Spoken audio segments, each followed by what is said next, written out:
नमस्कार नंदीघोष बिजनेस एक fresh episode को आपण स्वागत करुच्ची अविनाश। दर्शक बंधु दक्षिण आफ्रिका समेत बोत्सवाना और ता सहित हांगकांग रे जिते कोरोनार नुआ वेरिएंट सामना को आसला सारा विश्वर मार्केट क्राश कला कहले अत्युक्ति हेबनी। भारत में गोटे दिन में सेंसेक्स पाखापाखि 1700 पॉइंट कमी जहाँ कहुच्छी ब्लैक फ्राइडे बा ब्लड बाथ। इक्विटी मार्केट रे बा कैपिटल मार्केट रे एते बड़ ह्रास दीर्घ 7 मास पर देखा मिली।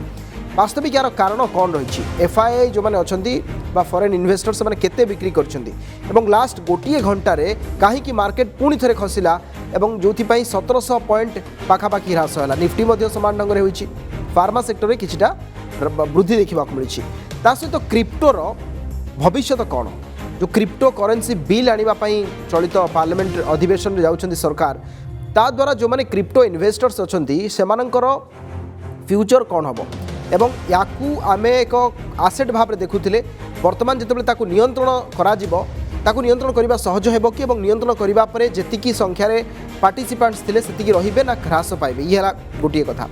आउ गोटे कथा देखा स्टेट बैंक उपरे आरबीआई 1 कोटी टंकार फाइन कौन पाई लगी सहित देखा ओडिशा को अंशदान भाव में जो कमिशन गुड़िक अर्थ कमिशन मैंने आशा को पाखापाखि 50,000 कोटी टंका दवा नहीं पूर्व जहाँ सब सुपारिश करपर्यंत ओडिशा 50,000 कोटी टंका पाई ना कहीं पाउनी ओडिशा। ता सहित देखा टूरिज्म क्षेत्र में किभली दिन को दिन अनेक प्रकार नुआ नुआ ऑफर राज्य सरकार आणुछंती विशेषकर इको टूरिज्म क्षेत्र में नुआ नुआ ओडिशा रे पैकेज दिया जाउछि एवं अधिक संख्यार रेवेन्यू संग्रह सहित लोकों को आकृष्ट करा जाई पारुछि। ता सहित देवगढ़ जिबा कदली चाष संपर्क में देखा जड़े व्यक्ति कदली फार्म बुलिबा एवं आउ जन को भेटिबा जे निकटरे पद्मश्री पाइछंती भुवनेश्वर उपकंठर से तांकर फार्म बुलिबा जड़े सफल चाषी भाव में तांकू पद्म सम्मान मिली एवं 15टी गढ़िया से वर्तमान बा पोखरी रे से माछ चाष करुँच खबर देखा स्वयं सहायक गोष्ठी महिला माने केमती मसला प्रस्तुत करुँचा भी लोकों भितर बेस आदृत लाभ कर सबू को नहीं आज नंदीघोष बिजनेस।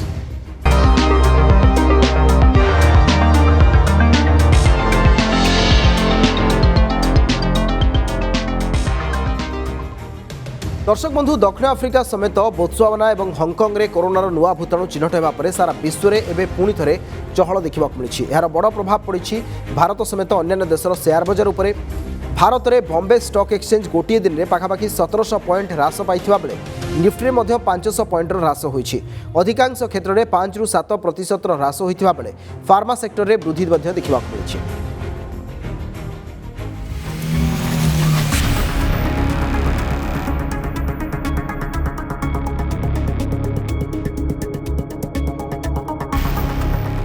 कोरोना भूताणुर नुआ भैरिएंट को नहीं यूरोपीय महादेश रे चहल पड़िबा परे सारा विश्व रे शेयर बजार हलचल होइछि। दीर्घ 7 मास परे बजार रे एते बड़ ह्रास देखिबाकू मिलिछि। शेष थर पई एप्रिल 12 रे सेंसेक्स रे दिनकरे 3% रु अधिक ह्रास देखिबाकू मिलितला। अमेरिका यूरोप और जर्मनी मार्केट भली भारत में पेनिक सेलिंग कारण गोटे दिन में सेंसेक्स पाखापाखि 1700 पॉइंट ह्रास पाई।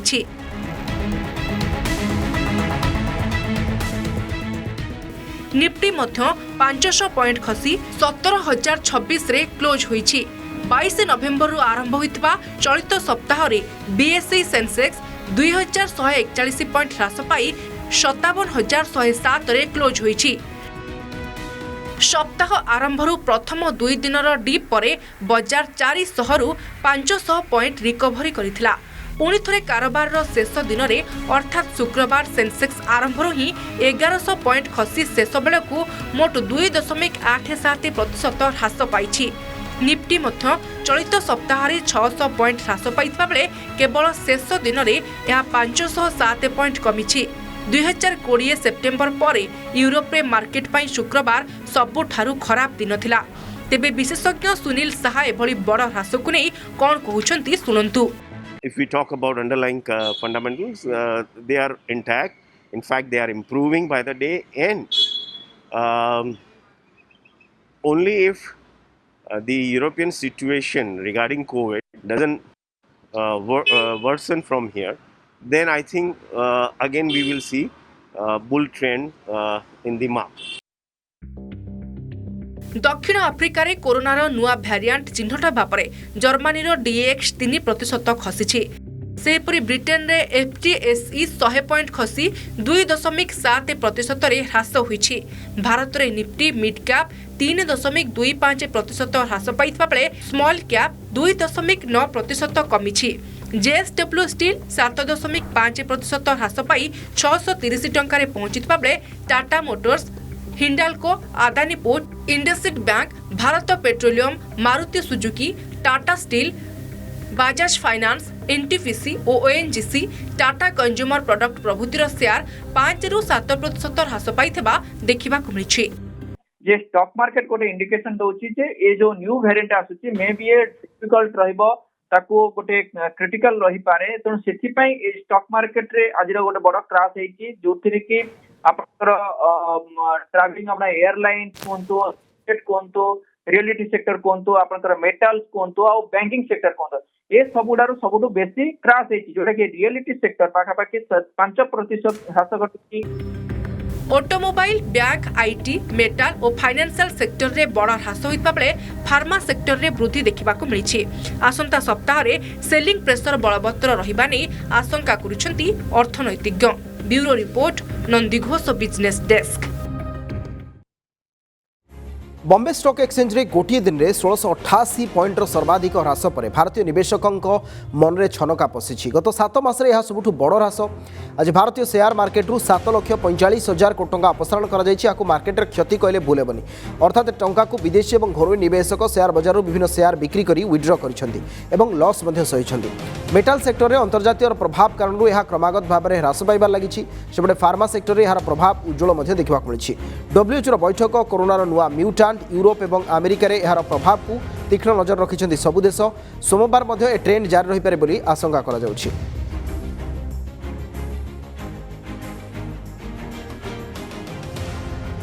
देश में संपूर्ण भाव में निषिद्ध होई न पारे क्रिप्टो करेन्सी। एथिरे फायदार रहिबे बड़ निवेशक। निजर शेयर बिक्री करने सरकार समय देवे बोली जनापड़ी। आसंता शीतकालीन अधिवेशन में संसद में आसिब क्रिप्टो करेन्सी और सरकारी डिजिटल करेन्सी नियंत्रण बिल 2021। भारतीय रिजर्व बैंक निर्देश अनुसार डिजिटल करेन्सी को नियंत्रण करने नहीं एक फ्रेमवर्क आने जाउछंती सरकार। आसंता 29 रु आरंभ होगा शीतकालीन अधिवेशन में सरकार बिल आनिबे। ए बिल रे रिजर्व बैंक द्वारा स्वीकृति प्राप्त डिजिटल करेन्सी प्रचलन सकाशे एक फ्रेमवर्क बा व्यवस्था तैयारी पाई प्रस्तुति करा जिवो। सबु प्रकार घरोई क्रिप्टो करेन्सी को भारत में निषिद्ध करने संपृक्त बिल रे व्यवस्था रही। केतेक विश्वस्तरीय क्रिप्टो करेन्सी यथा बिटकॉइन समेत अन्य केतेक करेन्सी मूल्य आखिदृशिया वृद्धि पाई उद्वेग प्रकाश करथिले रिजर्व बैंक। एथिरे निवेश करथिबा निवेशकारी जमा परिमाण मात्र वर्षक भितर 2 गुण हो जाइथिबारु भी केंद्रीय बैंक चिंता प्रकट करथिले। भारत में वर्तमान प्राय 2 कोटी क्रिप्टो निवेशक अछंती। क्रिप्टो करेन्सी भविष्य जेपरि असाधुंक हाथ में न पड़े से सतर्क कराई देइथिले प्रधानमंत्री। गत 2018 क्रिप्टो करेन्सी उपरे रिजर्व बैंक मध्य बैन लगाइथिले, किंतु 2020 रे एहा उपरु निषेधादेश हटाइथिले supreme court. These cryptocurrencies would be welcome, which has got no borders. They have been used for illegal, illegitimate purposes, terror financing, terror funding, drug peddling, human trafficking. Because there are no boundaries. From my wallet, I can transfer any amount of money to somebody sitting in another part of the world with Reserve Bank not even knowing about it. So I think it's a very welcome move, and let's hope and see what government comes out with. There's no protection to any kind of investor. So it's a welcome step that cryptocurrencies are being regulated. And this would help tighten the controls around flight of money and on proceeds of crime. Well, cryptocurrency is a buzzword for the last 2 years at least, and the reason being that people are focusing only on one thing. There are cryptocurrencies which give huge return to the investors. Originally, cryptocurrency was invented or discovered for currency purposes, but today it has become like an asset class. So the people are attracted to cryptocurrency and they want to know more about cryptocurrency. They want to participate in cryptocurrency for the simple reason that there were some cryptocurrencies which were trading few years back at around $4,000 are trading at $60,000 plus, and that has attracted the attentions of the entire world, I would say, and everybody wants to participate in this, I would say, craze of making money in cryptocurrency. Cryptocurrency is like an enigma. There is no clarity. People don't know. People just want to buy them because they feel that they are going to end up making a lot of money. So yesterday when there was an announcement, which is a very welcome move by the government, that they are going to introduce a bill in the parliament in this winter session, so that there is a clarity on cryptocurrency, there is a regulator. So the industry which was not regulated previously now will be regulated, apparently it seems, and they will name which cryptocurrency an Indian can invest in. So basically, because there are hundreds of cryptocurrency, there are many hundreds of cryptocurrency which have gone bust also. So people have lost their capital, entire capital, and that is what the concern of the government is, that they want to regulate this industry so that people can assess and know the risk by investing in them. Also, they want to make official trading official in some cryptocurrency, which we will come to know as the bill comes out, and later on more clarity comes on the subject. इतला cryptocurrency उपरे जो माने विशेषज्ञ अछंती सेमानकर कहिबा कथा जोटी $4,000 रे cryptocurrency 2 वर्ष तले लोके किनिथिले आज ता $60,000 रे पहुंचलानी। एही जो प्रॉफिट मोटिव जहां आगामी समय रे इन्वेस्टर बा अधिक निवेशकों को ए क्रिप्टोकरेन्सी मार्केट को आकृष्ट करुछि। देशर सर्वबृहत bank State Bank of India उपरे भारतीय रिजर्व बैंक 1 कोटी टंकार जोरिमाना लगाइछन्ती। शुक्रवार दिन प्रकाशित विवृत्ति अनुसार बैंकिंग रेगुलेशन एक्ट 1949 रो धारा 19 उपधारा 2 अनुसार उल्लंघन पर आरबीआई ए दंड विधान करिछि। देय प्रदानकारी कंपनी गुड़िकर अंशधन पुंजीर 30% रु अधिक रखिबा कारणरू ए फाइन लगा जाइछि एसबीआई उपरे। बैंकिंग रेगुलेशन एक्ट 1949 रो उपविभाग बा उपधारा 2 रे कहा जाइछि जे कोनोसी कंपनी बैंकिंग क्षेत्र में से कंपनी रो पेड अप शेयर कैपिटल रो 30% रु अधिक परिमाण रो कोनोसी कंपनी अंशधन को धारण करिबनी बा रखि परिबो नाही, किंबा निजस्व पेड अप शेयर पुंजी एवं संरक्षण 30% केवल रखिपार। मार्च 31, 2018 और मार्च 31, 2019 सुधा आरबीआई राष्ट्रायत्त ऋणदाता आर्थिक स्थितिर जांच कला एवं जो रिस्क बा विपदर मूल्यांकन रिपोर्ट जांच रिपोर्ट को मध्य आरबीआई पक्षरु देखा जाइथिला, जहां परवर्ती समय एसबीआई उपरे 1 कोटी टंकार फाइन लागिछि।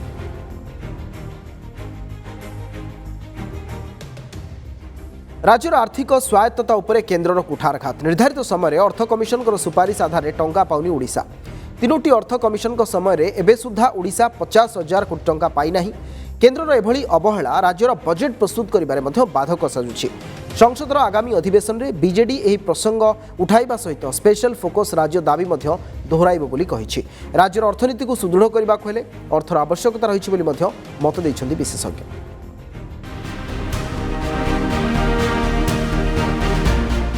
कमुची केंद्रीय अनुदान ठीक समय भी अर्थ मिलुनी। केंद्र अर्थ कमिशन को सुपारिश अनुजाई आसुनी टंका।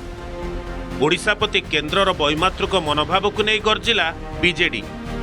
त्रयोदश, चतुर्दश और पंचदश अर्थ कमिशन को सुपारिश अनुसार ओडिशा को एबे सुधा प्राय 50,000 कोटी टंका मिली नहीं। 2010-15 पर्यंत त्रयोदश अर्थ कमिशन समय मिलिबाकु थिला 69,316 कोटी टंका, किंतु मिलिछि 68,119 कोटी। 1197 कोटी टंका मिली नहीं। सेहीपरि 2015 रु 2020 पर्यंत चतुर्दश अर्थ कमिशन समय ओडिशा को केंद्र 36,565 कोटी टंका देई नहीं। एबे पंचदश अर्थ कमिशन अवधिर आरंभ रे भी समान दशा। 2020-21 आर्थिक वर्ष में मिली नहीं 12,043 कोटी टंका।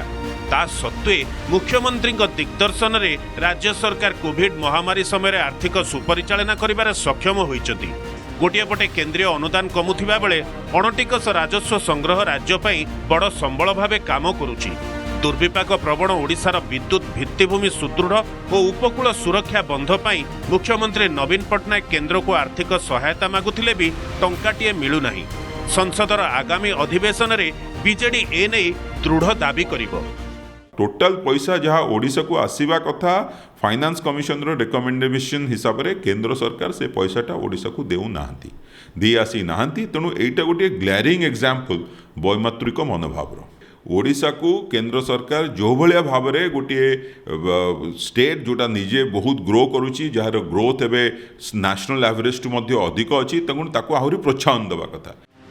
हेले बीजेपी एही अभियोग को खंडन करिछि कहिछि अर्थ कमिशन को सुपारिश एक आकलन। चिराचरित ढंगरे बीजेपी कहिछि ओडिशा सरकार अर्थ खर्च नै पूर्वरु सुचिंतित योजना करूनाहांती। अधिकांश क्षेत्र में केंद्रीय अर्थ खर्च न होई पड़ी रहुछि, विनियोग प्रमाणपत्र भी मिलुनी। अन्यपटे बीजेडी दाबी को समर्थन करिछि कांग्रेस, कहिछि केंद्र में बीजेपी सरकार क्षमता को आसिबा पूर्वरु अर्थ कमिशन को सुपारिश ठारू मध्य अधिक अर्थ भी राज्य को आसीथिला।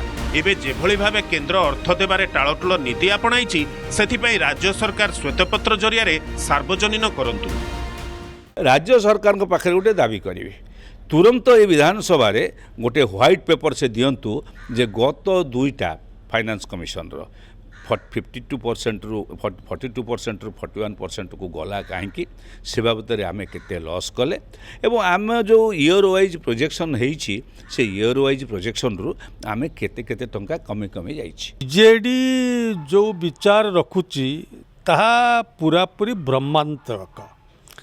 आपण माने जानिचंती जे फाइनेंस कमिशन जो रेकमेंडेशन दिए दैट इज ए प्रोजेक्शन माने एतिकी टंका टैक्स आदाय हेबो एतिकी दिया जिवो राज्य एतिकी पाइबो किंतु जो एग्जैक्ट एलोकेशन ऑफ फंड हुए केमती ना एग्जैक्ट बा एक्चुअल कलेक्शन ऊपर बेस करूची। बीजेपी रो जुक्ति को राज्यर अर्थनीति विशारद माने उपहास करूचंती, कहिचंती जे एभली जुक्ति अबांतर। अपरपक्षे 2021-22 आर्थिक वर्ष राज्य सरकार 1,70,000 कोटी टंकार बजेट देइचंती। आर्थिक वर्षर 7 मास बीती जाइछि। खणी राजस्व अणटिकस राजस्व संग्रह वृद्धि जोगु राज्य को एजाए ऋण करने को पड़िनी। भुवनेश्वर कैमेरा पर्सन पद्मलोचन साहू सह दुर्गा प्रसाद षडंगी, नंदीघोष टीवी। 5 एकर जमी लगी 5,000 रु अधिक कदली गछ। गछरे फड़ी मन लोभी नेबा भली कदली कांदी सबू। देशी विदेशी सबू प्रजातिर सबुज फेणारे भर्ती कदली जे कि लोकों को ए फार्म को टाणी आनिबो। आसतु बुलीजा देवगढ़ जिला बारकोट ब्लॉक अंतर्गत बलंडा पंचायतर अक्षरशिला गाँव रणदीप प्रधान कदली बाड़ी को धाड़ी धाड़ी होई लागिछि हजार हजार कदली गछ। अधिकांश कदली गछरे फळिछि लंबा लंबा कदली कांदी। किए कदली मूल सफा करुछि तो पुणी आउ किए सुखा पत्र को अन्य स्थान को नेउछि। ए कदली बगीचा हेउछि देवगढ़ जिला बारकोट ब्लॉक अंतर्गत बलंडा पंचायत अक्षरशिला गाँव रणदीप प्रधान 2010 MBA करी उच्च शिक्षा लाभ पर रणदीप चाकरी न करी गाँव रे थिबा निजर किछि जमी रे चाष आरंभ कले। धीरे धीरे उद्यान कृषि विभाग सहायता और परामर्श एवं 5 एकर जमी रे कदली चाष करुछंती।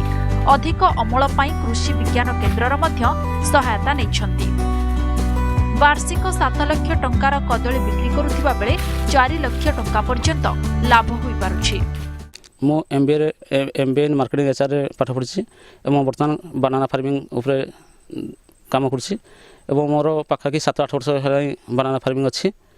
प्रतिदिन 4-5 जन लेबर मो पाखे एनगेज हो पार्टी से मत निजको भी गोटे साटिस्फाई लगे मुझे किसी लोक एनगेज कर और प्रति वर्ष मोर बर्तमान 5 एकर बनाना फार्मिंग अच्छी।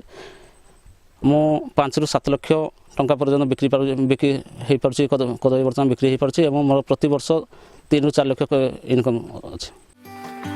सुंदर भावरे निज कदली बगीचार जत्न नेउछंती रणदीप। उठा जलसेचन विभाग पक्षरु एक भूतल उठा जल पॉइंट स्थापन करी कदली चाष करुछंती। जातीय उद्यान कृषि मिशन पक्षरु मिलिथिबा अर्थरे एक पाक हाउस निर्माण करिछंती। रणदीप स्थानीय अंचलर 6 ରୁ 7 जनकु कर्मसंस्थान जोगाई पारिछंती। समस्ते कदली गछर जत्न नेबा सह कांदी को काटी पाक हाउस रे रखुछंती। बारकोट बाजार समेत जिला बाहर को मध्य जाउछि रणदीप को बाड़ीर कदली। जड़े उच्च शिक्षित व्यक्तिंकर चाष प्रति निशा तांकु आज जड़े सफल व्यवसायी भावे प्रतिष्ठित करि पारिछि।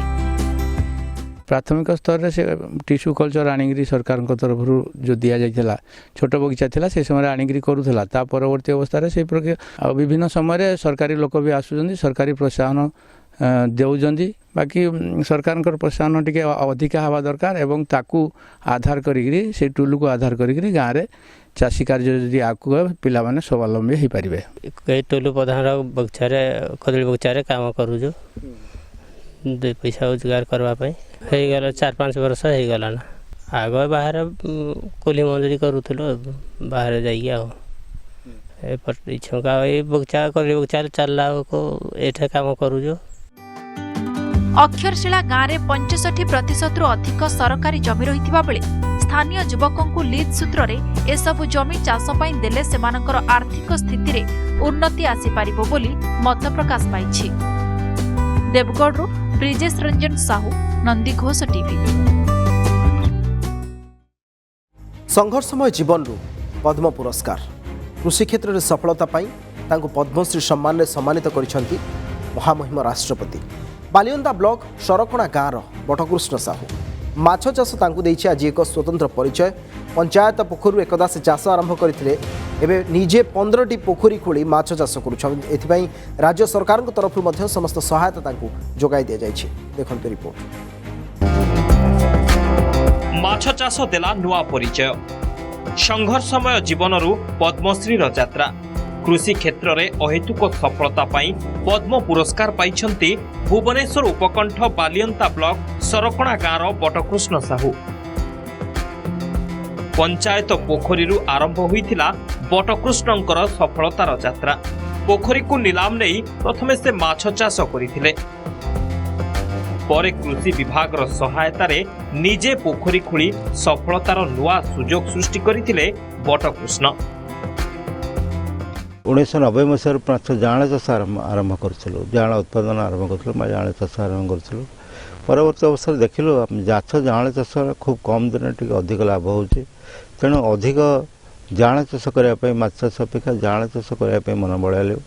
ଆମ ନିଜର 2 ଏକର ଜମି ଥିଲା, 2 ଏକର ଜମିରେ 5ଟି ପୋଖରୀ କଲୁ। FHB ଲୋନ୍ ଆଣି ଏଥିରେ KVK ସିଫା ଆମକୁ ବହୁତ ସାହାଯ୍ୟ କଲା। ଗ୍ରାଜୁଏସନ୍ ପାସ୍ କରିସାରିଲା ପରେ ବାପା ମାଛ ଚାଷ ଆରମ୍ଭ କରିଥିଲେ। ଆଉ ବାପା କହିଲେ ଯେ ମୁଁ ଆଶା ଦେଖିଲି ଯେ ମାଛ ଚାଷରେ ଭଲ ଲାଭ ହେଲା, ଆଉ ଜାଆଁଳ ବି ଭଲ ବିକ୍ରି ହେଉଛି। ଆଉ ମୁଁ ଚାକିରି ନ କରି ବାପା କଥା ମାଛ ଚାଷ ସହଯୋଗ କଲି। ଆଉ ଆମର ସ୍ପନ୍ 20 କୋଟି ବିକ୍ରି ହେଉଛି, ଜାଆଁଳ ବି 20 କୁଇଣ୍ଟାଲ ବିକ୍ରି ହେଲା। ଆଉ ବର୍ଷକୁ ଆୟ 20 ଲକ୍ଷରୁ 22 ଲକ୍ଷ ଲାଭ ହେଉଛି।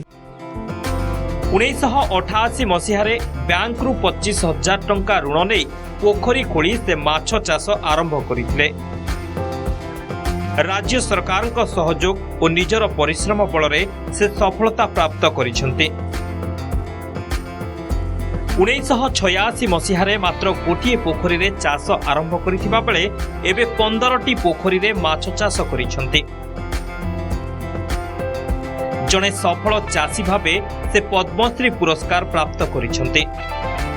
କୃଷି ବିଜ୍ଞାନ କେନ୍ଦ୍ର ନିରନ୍ତର ଭାବେ ବର୍ଷ ବର୍ଷ ଧରି ଶ୍ରୀଯୁକ୍ତ ପଦ୍ମଶ୍ରୀ ବଟକୃଷ୍ଣ ସାହୁଙ୍କୁ ସାହାଯ୍ୟ ସମର୍ଥନ ଯେଉଁଟାକି ଆମେ ବୈଷୟିକ ଜ୍ଞାନ କୌଶଳ ଯୋଗାଇ ଆସିଛି। ପ୍ରଥମ ବ୍ୟକ୍ତି ଯିଏକି ପ୍ରାଇଭେଟ୍ ସେକ୍ଟରରେ ମାଛ ଜାଆଁଳ ଉତ୍ପାଦନ ଆରମ୍ଭ କରିଥିଲେ ଖୋର୍ଦ୍ଧା ଜିଲ୍ଲାର ଏବଂ ଓଡ଼ିଶାରେ। ସବୁବେଳେ ସିଫା ଆଉ କେଭିକେର ସହଯୋଗ ରହିଛି ବଟବାବୁଙ୍କ ପ୍ରତି। ସେ ଜଣେ ସଫଳ ଚାଷୀ, ସେ ଜଣେ ଭଲ ମଣିଷ।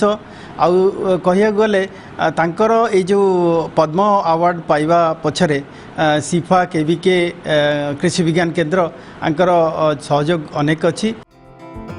କୃଷି କ୍ଷେତ୍ରରେ ସଫଳତା ପାଇଁ ପଦ୍ମଶ୍ରୀ ପୁରସ୍କାର ପରେ ଆହୁରି ଉତ୍ସାହିତ ହୋଇଛନ୍ତି ବଟକୃଷ୍ଣ। ଆଗାମୀ ଦିନରେ ଚାଷ କ୍ଷେତ୍ରରେ ଆହୁରି ସଫଳତା ହାସଲ କରିବାକୁ ସେ ଆଶା ରଖିଛନ୍ତି। ବାଲିପାଟଣାରୁ ବଦ୍ରିନାରାୟଣ ମହାପାତ୍ରଙ୍କ ରିପୋର୍ଟ, ନନ୍ଦିଘୋଷ ଟିଭି। ମହିଳାଙ୍କୁ ଆଜି ପରିଚୟ ଦେଇଛି ମିଶନ ଶକ୍ତି। ବଲାଙ୍ଗୀର ଜିଲ୍ଲାର ସିନ୍ଧିକେଲାରେ ଜୟଦୁର୍ଗା ସ୍ୱୟଂ ସହାୟକ ଗୋଷ୍ଠୀ ଆଜି ସାରା ରାଜ୍ୟରେ ଏକ ସ୍ୱତନ୍ତ୍ର ପରିଚୟ ସୃଷ୍ଟି କରିପାରିଛନ୍ତି। SHG ମହିଳା ବିଭିନ୍ନ ଖାଦ୍ୟ ସାମଗ୍ରୀ ଏବଂ ମସଲା ପ୍ରସ୍ତୁତ କରି କେବଳ ନିଜେ ଆତ୍ମନିର୍ଭରଶୀଳ ହୋଇନାହାନ୍ତି, ବରଂ ଅନ୍ୟମାନଙ୍କୁ ମଧ୍ୟ ସ୍ୱାବଲମ୍ବୀ ହେବାର ପ୍ରେରଣା ଦେଇଛନ୍ତି। ଦେଖନ୍ତୁ ରିପୋର୍ଟ। ମହିଳାଙ୍କ ପରିଚୟ ଦେଲା ମିଶନ ଶକ୍ତି।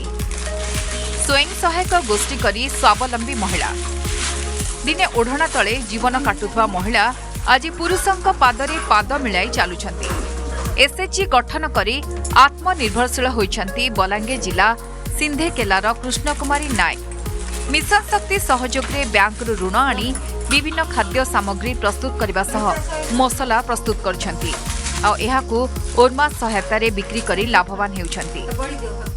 किचेन लॉकडाउन लगी बंद हो जाइए बोले सब माल स्टॉक रही जाइए घरे किसी हेबार नहीं बिक्री हेबार नहीं हेन्ता 100-200 दिन के बिकुछुँ घरे आमे 15,000 टंका सहायता पाइथिलु सेनु 1 लाख टंका तक गलु न 1 लाख टंका जेकर बिजनेस करिक रहउछु बाहर मसला धुआ रता करी सुखा होछि तापर सब ओजन करिकना पका होछि जेते जिनिस पका पर इलाची लवंग दालचीनी गुट मरी तेजपत्र दबट्टा सब ओजन ती पका होछि तापर मिसे करी पिसा होछि पिसाला पर सेटाकनी जरिती सील करा होछि।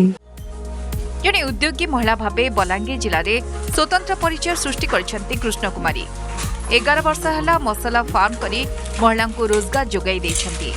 तेबे कोरोना पई व्यवसाय सामान्य मांदा होइतबा बेले उत्पाद सामग्रीर बिक्री व्यवस्था करा जिवो बोली बंगमुंडा वीडियो कहिछंती।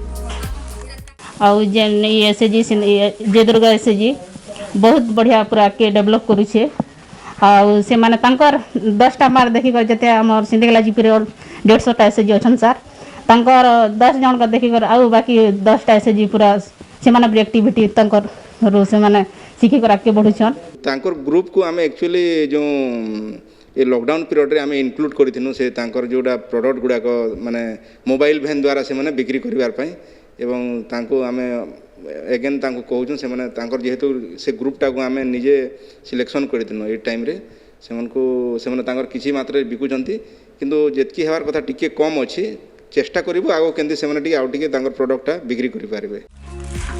आगो को एक बड़ा मसला कारखाना करने को योजना रखिछंती एही उद्योगी महिला तेबे प्रशासन सहयोग कले आहुरी अधिकरु अधिक गरीब महिला को से काम जोगाई पारिबे बोली आशा व्यक्त करिछंती। घंटा बांचीरू रश्मिरंजन पटेल को रिपोर्ट नंदीघोष टीवी। ये हूँ वास्तविक सफलता समय जाइए दर्शक बंधु आज नंदीघोष बिजनेस को एट रखा।